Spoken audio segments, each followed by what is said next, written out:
to Meet the Writers. I'm Georgina Godwin. My guest today has lived several remarkable lives. Born in Spartanburg, South Carolina, he trained as a baritone, toured the great opera houses of Europe, and won both a Grammy and a Tony for Porgy and Bess, before walking away from the stage at the height of his career. He reinvented himself in New York, where his legendary dinner parties grew into restaurants that helped shape a new understanding of Southern and Afro-diasporic cooking. Between Harlem and Heaven won him a James Beard Award. Meals, Music and Muses explored the soundtrack behind Black American food culture. And his newest book, The Contemporary African Kitchen, gathers recipes and stories from cooks across the continent. And the project that brings all of those strands together is El Kabulan, the African dining hall he created for Dubai's Expo, the first of its kind anywhere in the world, a sprawling celebratory showcase of African cuisines and a platform for chefs whose stories deserve a global stage. A life in music, a life in food, a life in books, and now a mission to centre African culinary heritage where it belongs.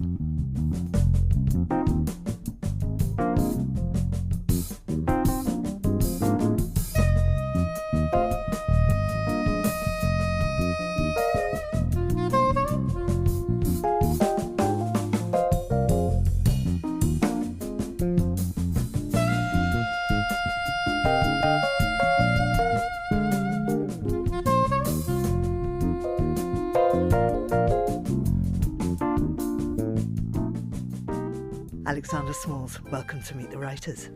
Thank you so much. Happy to be here.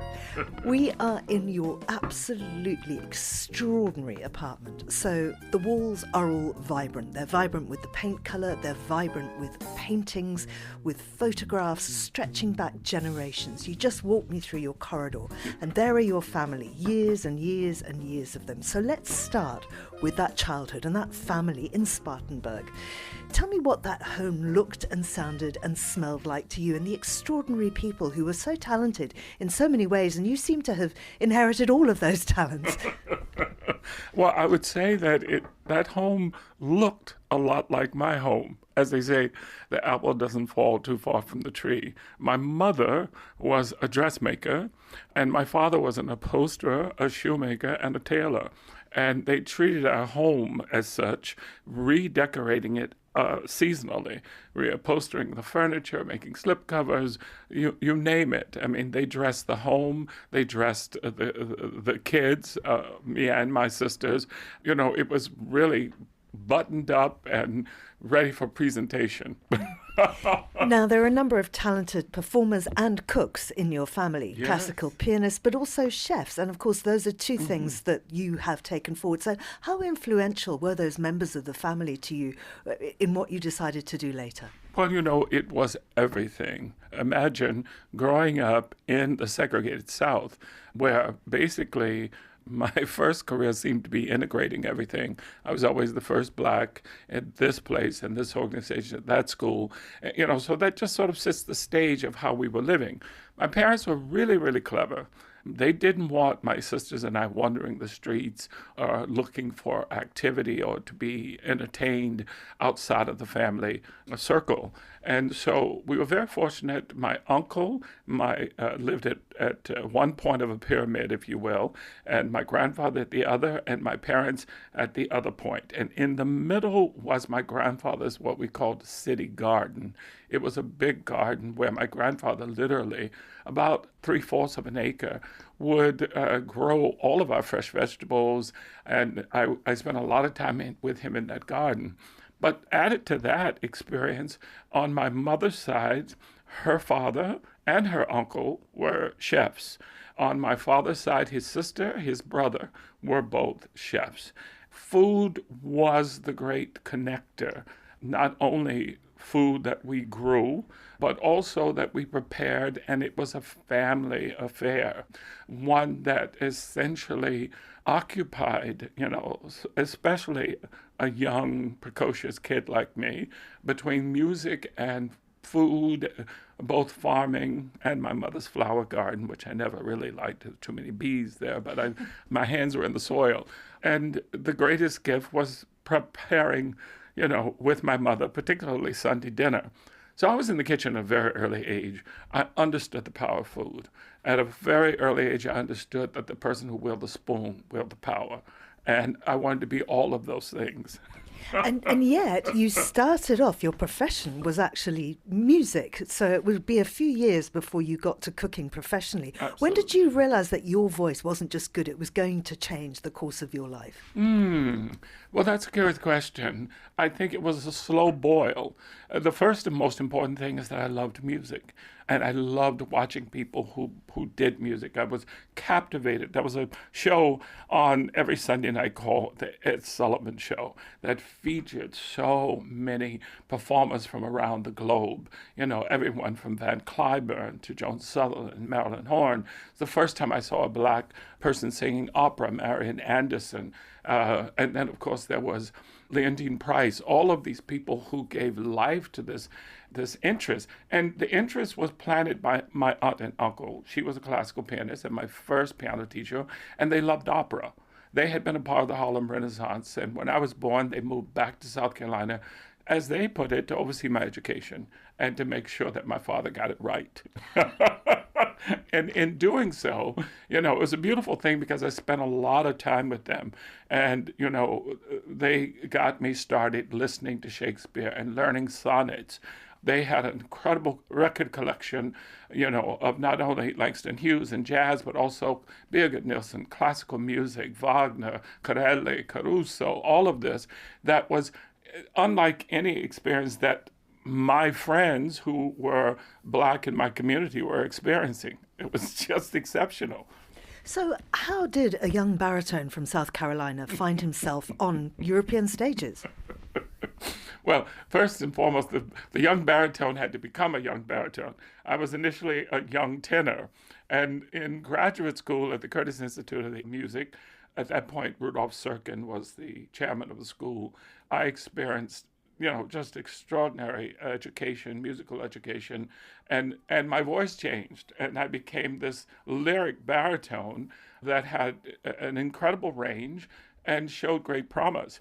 What happened in my last graduate year there, the Houston Grand Opera came to town with the biggest production ever of Porgy and Bess. And a friend of mine was going with a friend of hers who had to cancel, and she called and said, I'm going to Porgy and Bess tonight at the Philadelphia Philharmonic. Would you like to go with me? And she had the most amazing seats. We went, and starring in the opera, playing Bess, was the great Clamadale, whose piano, when I was an undergrad and came to New York to audition at Juilliard and places like that, I was staying with my coach, and Glam and I shared the same coach. She had to go out of town and ask Clam if she could put me up for one night. I slept in a sleeping bag under her piano. And she was the most sophisticated woman I'd ever seen in my life. She was city to me. She was stunningly beautiful, had the most amazing voice. She was tall and curvaceous and had a laugh that was just, I mean, I didn't sleep all night because I was so excited to be. And all of a sudden, I'm sitting in the audience and she's on the stage. And it's so remarkable. So we talked our way into backstage. She then saw me. We had a great giggle.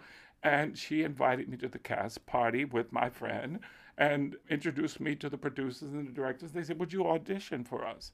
And I said, well, yes, you know, but, you know, I'm very much interested in serious opera. At that time, I was so young and naive. And I was saying, you know, the classics, you know, I see myself really in the German literature. I was saying all this crazy nonsense because it so much reminded me of musical theater as opposed to what I had been indoctrinated to think of as opera. But it took every ounce of it. You might as well have been singing Wagner because Porgy and Bess is really difficult. Anyway, long story short, I did the audition. They offered me a job. I left Curtis like 6 weeks later and found myself on the stage in New York at the Gershwin Theater, which is what it was called then. And the rest is history. And traveled all over the world with them. So you ended up winning a Grammy and a Tony for Porgy and Bess, which is quite extraordinary. And yet, soon after that, you walked away from opera altogether. Why? Well, I felt strongly that opera walked away from me. Opera didn't make room for me to be there in its design. It was always challenging for black males to really find a position in most opera companies. They usually had to go to Europe, generally Germany, and where essentially they performed so many times a week that by the time they left Germany, their voices stayed in Germany. They just simply had nothing else left. And at this point in my life, having done several tours, traveled, singing a lot of recital music because recital music was more obtainable than opera, I was studying at the Paris Opera House, and my good friend Kathleen Battle arranged for me to have another audition at the Met, and so I flew back. I just knew this was going to be it. I flew back from Paris, not even sure if I was going to return to my apartment. Luckily, I kept my apartment in New York. Came in the day before the audition, got myself together, and I went, and at that point I was represented by Columbia Management, the largest management, classical management in the world, I believe, and went for the audition, and generally speaking, they have you sing an aria, and then you start a second one, they stop you, and they tell you what they think. I sang 2 complete arias when I was called, and I'm like, okay. And then they asked me to start another song, I should say, but they wanted me to sing a Negro spiritual, which was completely out of context. I did not prepare a Negro spiritual because I was an opera singer who was trying to sing opera at the Met. So I didn't have that for them, and so they said, well, we really like your voice. You've matured so much. You sound fantastic. We're doing our own version of Porgy and Bess, and we'd love for you to join us, maybe sing chorus and a couple of small roles. I was stunned. I mean, literally, I had an out-of-body experience, thinking to myself, having been a part of a Tony Grammy award-winning ensemble, to also have recorded the first complete Every Note Gershwin wrote recording. You're offering me chorus and a bit roles.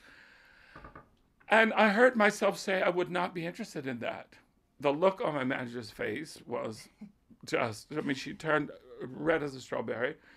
I started walking over the stage. People started clapping. Thank you so much, blah, blah, blah, blah. And I grabbed my coat, I walked to the door, my manager comes running behind me, and she says, this is the Met. Well, you just said no to the Met. Sometimes you have to come in the back door. It's normal, blah, blah, blah. And I said to her, the back door, the side door, the front door, through the roof, doesn't matter to me. But I seem to be the only person in this room that realizes I've just been insulted. And I went home. I'd smuggled a bottle of red wine. In those days, you could, in your suitcase from Paris. I finished it. I realized I finished it the next morning when I woke up on the rug in my living room, and I was done.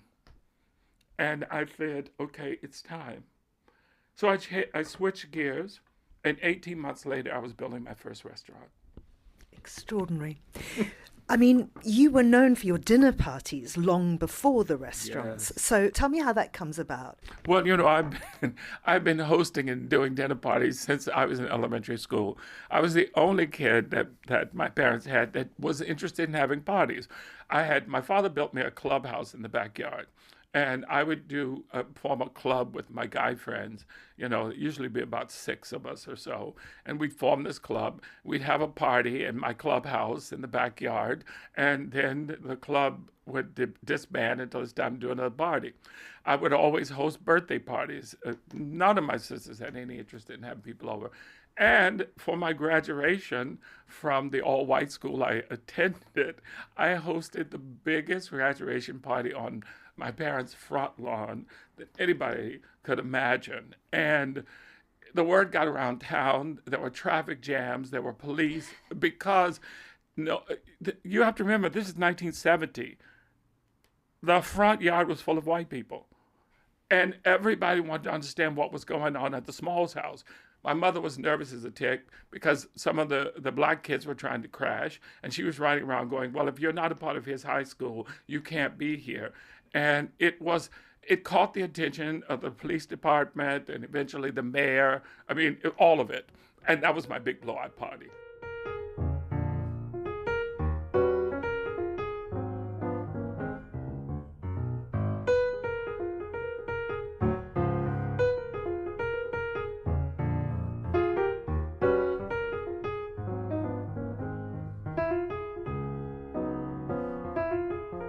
Then I went off to college and I gave parties in my dorm room. I was one of the few people who had a microwave and a hot plate. And I'd be cooking all the ways, up late night cooking. And then I went to Curtis Institute of Music and I had my apartment and we would have a Sunday soiree every Sunday. I would shop all of Saturday and prepare. Kids would come over with their instruments and all kinds of stuff. We would sing all day Sunday and I would plate the food. And I had one coach say to me, if you don't put that spoon down, you will never have an operatic career. I proved her wrong, but I didn't put down the spoon. It's extraordinary. So Cafe Beulah is your first restaurant, right? And now I know that Toni Morrison is one of the people that helped you fund that. And we've just had a look at your refrigerator, which is chock-a-block with these photographs of you with basically every famous black American ever. These were the people who came to your restaurant. At my home.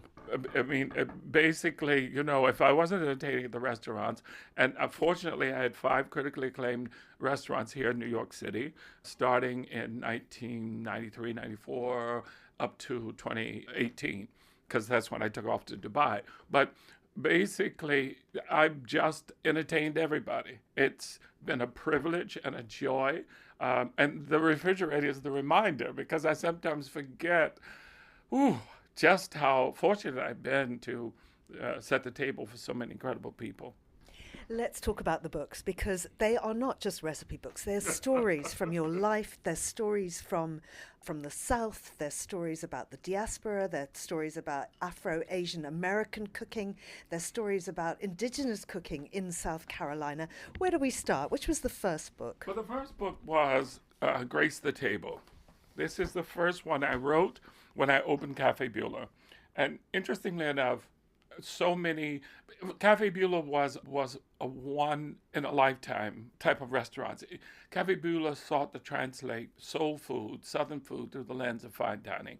As an opera singer traveling all over the world, I recognized that there were certain places that people who looked like me were not. And the world was trying to convince me that my grandmother's brown pan gravy was inferior to the French grandmother's heavy cream and butter sauce. And would have me believe that the brown gravy would have me in the hospital sooner or in a weight loss program. And simply not true. And so I wanted to, the one thing that the opera community, classical community taught me is that it was not enough to have a seat at the table. You had to own the table. The only way that you could make substantial progress and change was that you were free to create and do the things you knew were needed to do that. And so I couldn't own an opera house, but I could own a restaurant. And that's really what's foundational to the premise of what I did.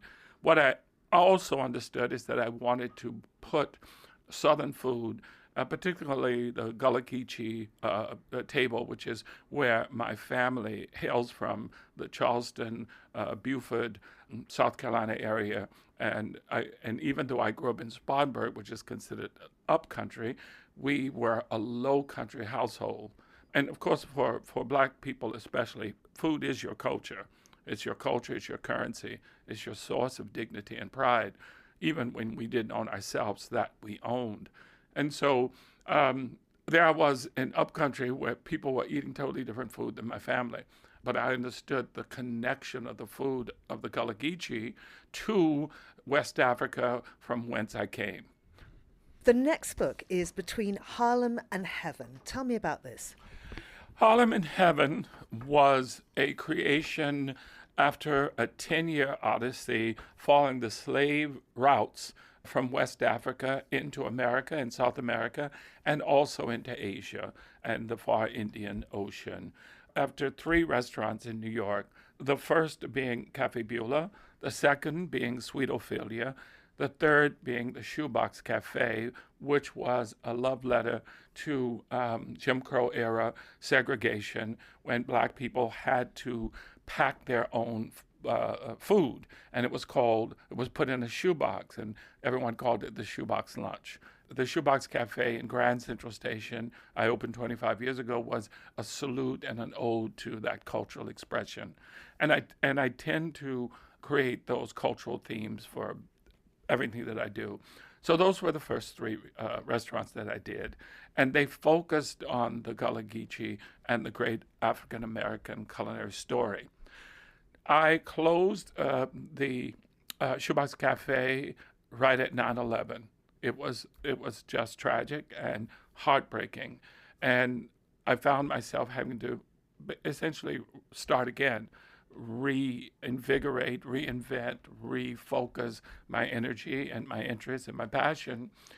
And I decided that I needed to dig deeper than the Gullah Geechee and connect the dots, cross the transatlantic. Where did we come from? The full experience of what that was about. And that led me to a 10-year travel odyssey throughout Europe, Africa, South America, and Brazil. And then I essentially created a whole new flavor profile to mirror the imprint of enslaved people on 5 continents. And that was the Cecil. And Between Harlem and Heaven are the recipes and the culinary expression of that research and that effort. The book Meals, Music and Muses finally brings everything together. It links dishes with musical genres. Tell me more about that. As you said earlier, all of my books are about short stories, about life experiences. I just can't give you a recipe and not give you a story. It's the story of my life. And so Meals, Music, and Muses kind of brought together my musical interests, my culinary interests, and periods in my life where events excited those ingredients and those recipes. And so each chapter is named after a musical expression: gospel, spirituals, jukebox, divas. And then I give you a playlist. I give you a playlist for each chapter. And my hope is that I'm taking you on a journey that creates a curated ambiance where food, people, legacy, community lives.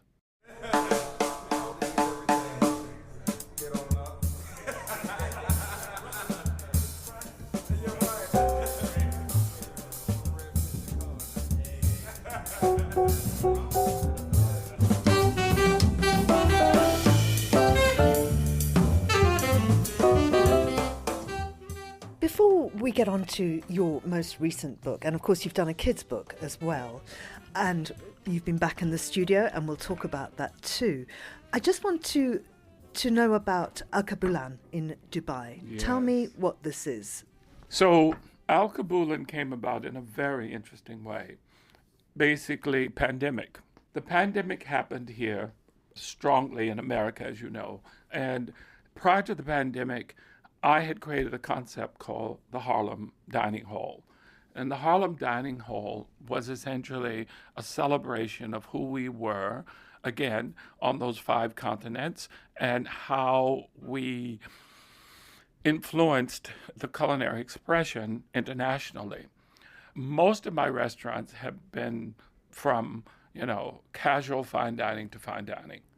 I wanted to do something that was really accessible and that at the same time not only fed people but educated people about our foodways, our culture, our art, our music, in much the way that it was, a celebration of what it was to be African on the continent. And I speak African majoritatively because whether you're African American or you're from the continent of Africa or the Caribbean, we're all African.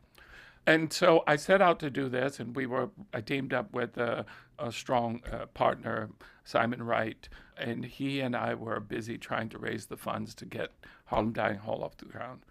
the pandemic happened. At that time, my partner Simon, who's based in London in Europe and also in Dubai, called one day and said, we've landed his company, TGP International, had landed the contract for the Dubai Expo. He said, and I was fortunate enough to put the Harlem dining hall in front of the woman who is making all the decisions, Her Excellency, the Sheikh's daughter. And she fell in love with my concept. She fell in love with Harlem Dining Hall. Her request was if we could focus it on Africa and have the cross-Atlantic experience mirroring my restaurant background and the restaurants I've created so that it creates a context. But the focus would be Africa. I said, how soon do I need to get on a plane? It's sort of like, one door closes and a couple of windows open. And that still continues in Dubai, right? It's still going on. Yes, it's still, we're approaching the 5th year. It is 22,000 square feet, 2 floors, 12 concepts. It is really a whole integrated environment of contemporary African food, as well as culture and art and music, all curated. And so you walk into the space and it's a whole environment. Very exciting. How do you do all this and have a television career? Tell me a little bit about what it is that you do on American TV. Well, mostly my work on American TV is guest appearances, kind of the OG that's called in to essentially, for example, with Top Chef. I've been the guest judge 3 times on Top Chef, as far-reaching as Macau, China. And then I've done a number of guest appearances on series and cooking shows and things like that. I had the good fortune of having been in High on the Hog, which is the Netflix series that was based on the book by Jessica Harris, High on the Hog. And actually, you are sitting at the dining room table where we filmed that episode. That was season 2. The story that we're telling is actually in every plate in front of you. There's a lot of towns in the South that were known for some of the best moonshine ever. There's so much power in soul food. I hope you both are very hungry. I don't actually need the knife. I don't even need my teeth, actually. So, I've been very fortunate to be that person that brings my expertise into television. I do a number of the morning shows, Today Show, NBC, CBS, The Dish, all those things, and it's been fun. So, earlier I called you, I think, an African culinary activist.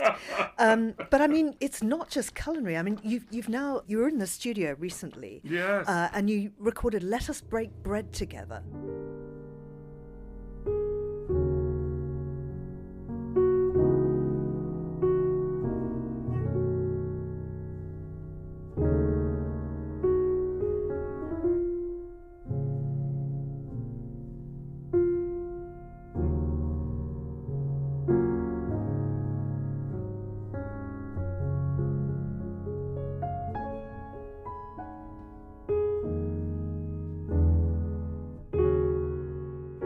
I'm very interested in this, particularly when you think back to what you were saying about the Met asking you to sing Negro spirituals, because here are Negro spirituals. Yeah, Negro spirituals.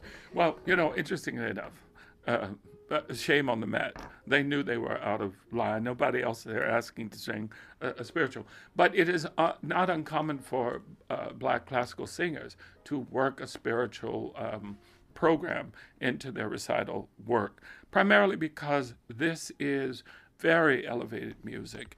I compare spirituals akin to German Lieder. They're all the same. German Lieder tends to be dark and forlorn, and something is broken or incomplete, but faith is going to... It's the same with spirituals. And spirituals are an extraordinary kind of music. The enslaved in America were not allowed to practice their musical ritual, culture, dancing, all this stuff. Anytime they spoke in their native tongues, they would be punished because the slave owners were uncomfortable by that kind of dynamic that they couldn't qualify. And so what they did, as ingenious as they were, because also they used the spiritual to create private conversation that their enslavers couldn't understand. And they would take Bible scripture and hymns, and they would put it to African melodies.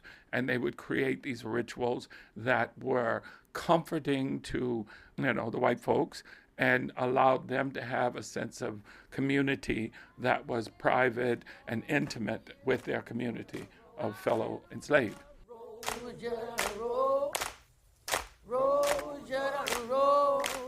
My soul arise in heaven, Lord, for the year when Jordan rolled. Hallelujah. Roll, Jordan, roll. Roll, Jordan, roll. So these songs, when slavery was over, were adopted by the church, even though they were never religious, because they were messaging music. It was a code music. But nonetheless, it's where this music sits for the most part in our culture. My great fear is it's endangered of losing its luster and place in our cultural expression. So this project, Let Us Break Bread Together, and that hymn was my favorite as a child. I mean, anytime the church choir piped up with even at 4 and 5 years old, I would just be screaming on the line. My mother said, there was something about that song. So I wanted to put together a recording to essentially showcase how this music could be more acceptable today. I bathed in the Euphrates when dawns were young. I built my hut near the Congo, and it lulled me to sleep. I looked upon the Nile and raised the pyramids above it. I heard the singing of the Mississippi when Abe Lincoln went down to New Orleans.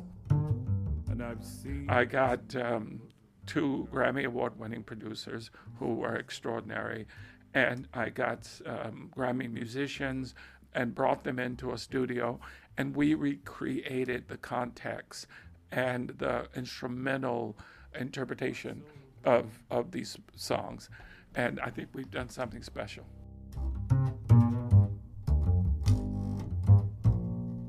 The Negro speaks of rivers. Langston Hughes, 1902, 1967. Now we get to the contemporary African kitchen. First of all, the look of this book, it is beautifully designed. I absolutely love the cover and the way that it's done inside. It's done by Faden, and it's just gorgeous. Tell me what the cover looks like. Well, the cover was really important to me. I needed the book to leap off the shelf. I wanted it to express joy, happiness, and a sense of being triumphant. I wanted people to gravitate to this book as if they'd found a treasure. And I wanted to give off light and positive energy. And I think we achieved that.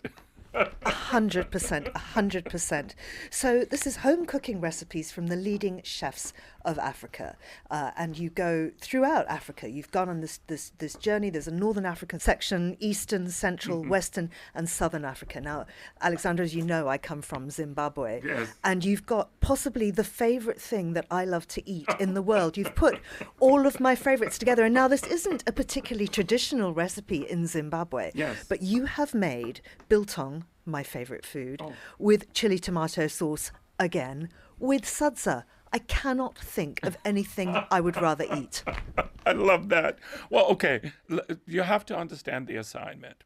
And this book was so much fun to make and put together. It was inspired by my dining hall, Al Kibulan, because it gave me the print.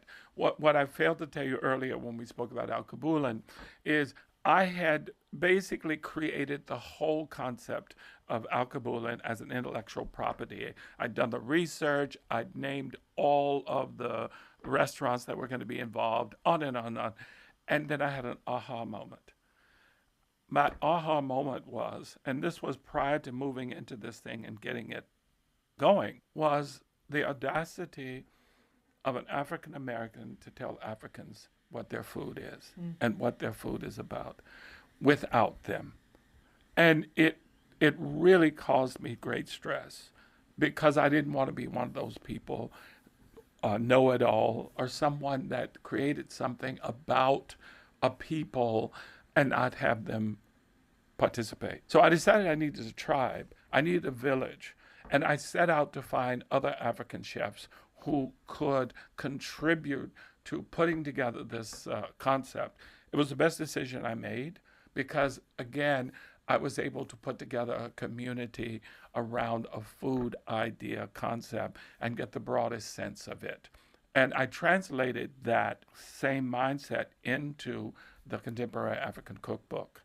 The criteria was it had to be chefs who were highly regarded, and in Africa, they had to have a presence in Africa, because as we know, a number of the brilliant African chefs have left. They're all in Europe or in America and blah, blah, blah. But the whole idea was that they had to have a footprint in Africa, and they had to create recipes for the home cook. Because for me, part of this book is really about teaching and educating people about African food. There's no way that I wanted a museum piece that people were too afraid to pick up and cook. It defeated the purpose. And part of that is why I turned to Fade and Press, because they are global boutique concept. The book is printed also in French, and it is available throughout the globe. So the chefs were told if Alexander Smalls was coming to your house for dinner, what would you prepare? I want you to put your story on a plate. And that was the assignment. It was the most amazing experience. Imagine, 30 plus chefs on Zoom calls at different times and sometimes different languages and all kinds of that. But, a big thank you to social media, because most of them knew who I was prior to engaging, and they brought energy and ideas and incredible food recipes.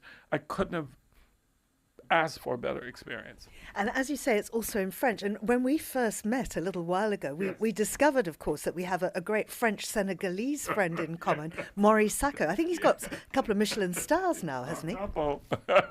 No, he's quite extraordinary. And he's an ambassador for African food. African foods, its time is now. It has been denied a seat at the table, and it's like everything else, even my own experience with a seat at the table. You just have to build your own table. And because nobody's making room for you, you have to build that table, and you have to give it light, love, and what is that expression? If you build it, they will come. Everything you've built one better the next time. I cannot wait to see where this goes. When you look back after the opera, the restaurants, the music, the books, the chefs you've championed because you help so many youngsters on their way, what do you hope that people will taste, literally and figuratively, in your legacy? Well, I'm not done. So much to do. I hope they taste a sense of community.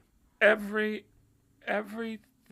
I do in this passionate movement of mine takes me back to my childhood, takes me back to that my mother's kitchen. The power that food has in our cultural expression. I always said if you could get people to eat and pray together, there would be no strife. And it's the two things that oftentimes is absent from people who can't somehow come together. It has always been my mission to set the table and grace the table. And hopefully that will be my strongest legacy. And to also make room at my table for all the brilliant culinary practitioners of heart and soul and gifts who want to join me in pursuit of culinary greatness. Alexander Smalls, thank you so much for being on Meet the Writers. Thank you. See that man all dressed in red? God's gonna trouble the water. Look looks like the band that Moses led. Wade in the water, wade in the water, children, wade in the water. God's gonna trouble the water. Thank you to Alexander Smalls. His book, The Contemporary African Kitchen, is published by Phaidon, and it's out now. During the show, you also heard tracks from Alexander Smalls' album, Let Us Break Bread Together. You've been listening to Meet the Writers, produced by Steph Chungu. You can download this programme and previous episodes from our website or wherever you get your podcasts. I'm Georgina Godwin. Thank you for listening. God's gonna trouble the water. God's gonna trouble the water. God's gonna trouble the water.